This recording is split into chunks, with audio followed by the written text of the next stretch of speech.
We'll start by creating a container with the R key. We'll add some text with the T key, and then we'll type in buy now.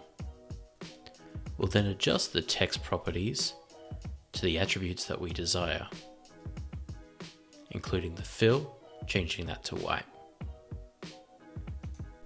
With the container selected, adjust the corner radius to 4 pixels, as well as the fill needs to be changed to the desired color. Selecting both the text and the container, we'll add auto layout to this so that we can adjust the padding to be 16 left and right and 12 above and below.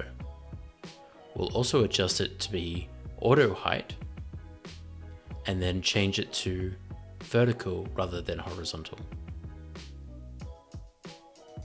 We can then select it and create a component out of it. We'll also want to change the name of the component to something a little bit better than frame 1, like button.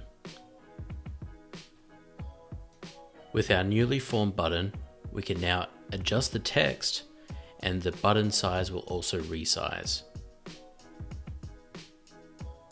And that's it.